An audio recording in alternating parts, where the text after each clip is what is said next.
Faleminderit, zonja kryetare. Tani, nuk po kuptojmë më se çfarë është e drejta dhe çfarë është e gabuara.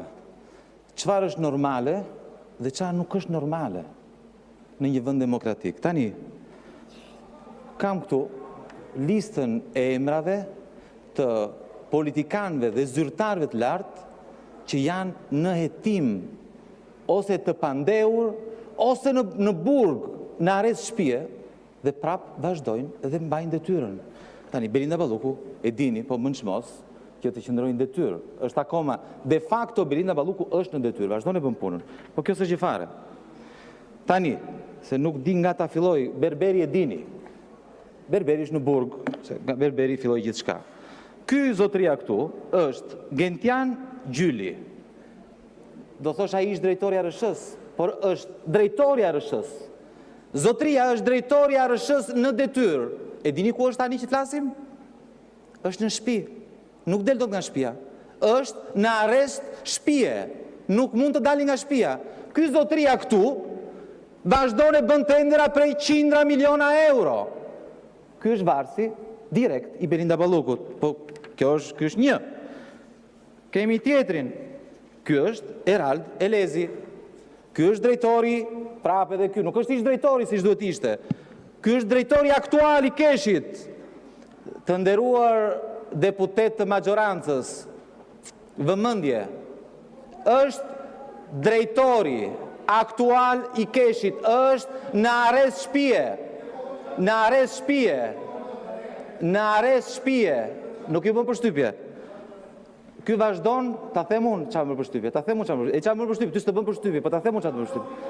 Unë dua nga ju, ta them unë çfarë dua nga ju, ta them unë çfarë dua nga ju. Unë dua nga ju që të keni pak dinjitet dhe të thoni, ore, ju vërtet se unë nuk jam nga ata që mendoj që të gjithë socialistët janë të këqinj dhe të gjithë të djathët janë të mirë. Nuk e mendoj unë këtë, nuk jam të çmendur. Dakor? Por unë mendoj që ti zotëri që e zgjedhur me votat e socialistëve, ku 99% prej tyre nuk merr asnjë kokër leku nga parate e Belinda Ballukut, të ngrihesh, dakor, dhe të thuash, ore, një sekondë se s'mund të vazhdojmë në këtë mënyrë. Se janë 100 miliona euro që po vidhen. U kapën të paktën minimalisht largoheni. Pastaj bëni dhe mbledhje brenda Partisë Socialiste, gjeni dhe përgjegjësit politik, por minimalisht të keni dinjitetin dhe të ngriheni të flisni për njerëzit. Sepse ata që nuk kanë ilaçe nëpër spitale, nuk janë vetëm të djathtë, nuk janë vetëm opozitar, janë edhe socialistë. Dakor? Dhe ju po lejoni që drejtorat që janë kapur duke vjedhur, që janë të pandehur, që janë në shtëpi, në arrest shtëpie vazhdojnë të vjedhin dhe nuk thoni asnjë gjysmë fjale. Këtë presun për jush. Por nese, kjo është e tepërt. Prisni se s'kam mbaruar me kaq. Prisni. Kjo është 2 drejtora. Kjo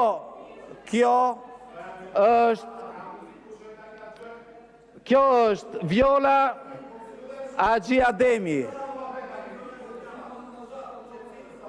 Apo kjo vlen vetëm opozitarët, zonja kryetare. Vetëm opozitarët nuk duhet të flasin nga vendi. Zoti Shea, ju lutem. Se mua më preashtu atëherë në fundit. Zoti Shea, ju lutem, keni fjalën, vazhdoni fjalën jo me kolegët. Atëherë, kjo është Viola Agji Ademi, sekretare përgjithshme në Ministrinë e Infrastrukturës, e pandehur sipas mediave. E pandehur, vazhdoni që ndronë detyrë. Prisni se ju thoni kaq, jo më kam shumë. Ore të gjithë, janë të gjithë.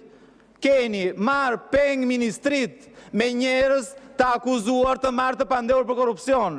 Tjetra, Evis Mamaj, shef e finance, e pandehur, e akuzuar në hetim për korrupsion. Por dje u shtua një tjetër. Kjo këtu arim dhe dje, këtë e dini shumë mirë, sepse publiku i gjërë nuk e nje. Por Mirlinda Karçanaj është drejtoresha e Akshit.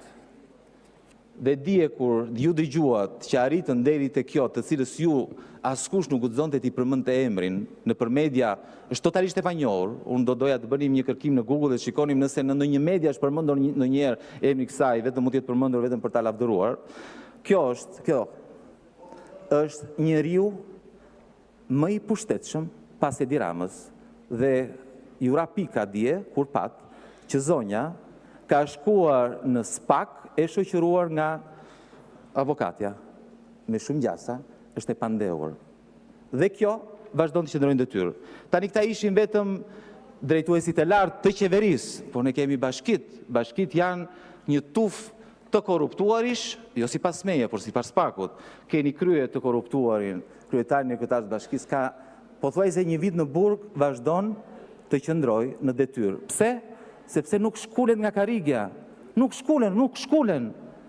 Pavarësisht se i kanë marrë, i kanë tregj zvar, i kanë çuar në burg, nuk shkulen nga karriga për qamet. Duan të vazhdojnë të vjedhin. Ky është Erion Veliaj, e njihni mirë. Tjetri, Erion Isaj, kryetar bashkie Kolonjë. Janë pafund.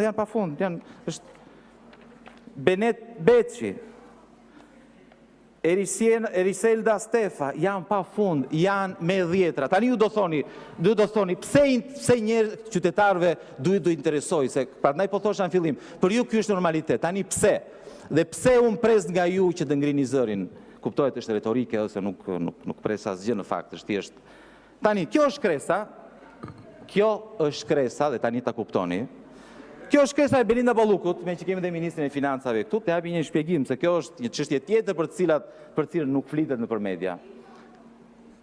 Kjo është kresa e Belinda Ballukut, e cila i kërkon Ministrisë së Financave që të ndaloj vjeljen e një gjobe prej 120 milion euro nga bankers i ka shtetit shqiptar 120 milion euro prej vitesh, janë marrë vendimet deri në gjykatën kushtetuese dhe parat vazhdojnë të qëndrojnë në arkën e bankers dhe jo të shtetit shqiptar. Tani pse po e them këtë? Sepse kjo sigurisht rëndon pozitën e Belinda Ballukut, por nuk është vetëm kjo. Sepse dua të shpjegoj qytetarëve shqiptar që korrupsioni vret. Korrupsioni ka pasoja të rënda mbi ata dhe prandaj ju nuk lodheni duke vjedhur. Por ne nuk do të lodhemi duke denoncuar vjedhjet tuaja.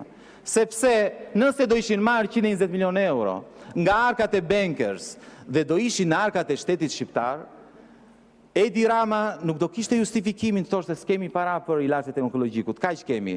Nuk do mburej me 15 milion euro. Kemi shtuar buxhetin për 15 milion euro për onkologjikun, thot. Po pse 15 dhe jo 50?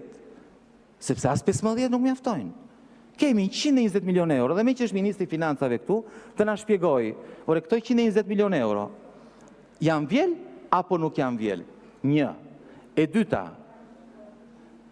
ligji për faljen e gjobave, zoti ministër, mos vallë është për të shpëtuar këto 120 milion euro, për t'ja falur bankers dhe për t'i ndarë ato 120 milion euro me pronarët e bankers, që me qëra fjala nuk dihet se kush janë. Ne dim që janë kinez, po është një kompani offshore dhe aty dhe pronarët e vërtet nuk dihet se kush janë, nuk dihet nëse ka dhe shqiptar aty në mes. Kështu që një pyetje, ky ligji për faljen e gjobave ka lidhje me këto 120 milion euro? E para, janë vjel, po jo. Në qa faze është? E dyta, falja e gjobave, ligji që ne do na keni sjellë këtu në parlament që të votojmë. Do i fali këto 120 milion euro, s'do t'i fali fare, do fali një pjesë, kemi nevojë të sqarohemi. Dhe çështja tjetër dhe po e mbyll.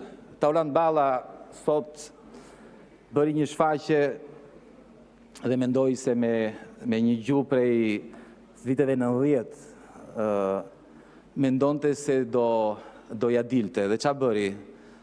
Pasi ofendoi gjuhë bajate, do thosha, e shpërndau në të gjitha mediat. Unë s'pa tako të ngriesha nga karrigja, dilja jashtë, apa telefonin ishte në të gjitha mediat.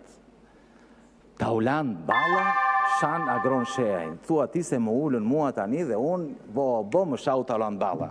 Tauland Balla është shumë i shqetësuar në fakt, sepse dje u mor vendimi për një çështje që i takon Tauland Ballës, ku prokurori që i mbylli çështjen atij në dosjen kushtemrit të tij, në apeli vendosi që hetime duhet fillojnë nga fillimi, sepse duhet të konsiderojnë një organizatë kriminale dhe emri Taulant Ballës është aty.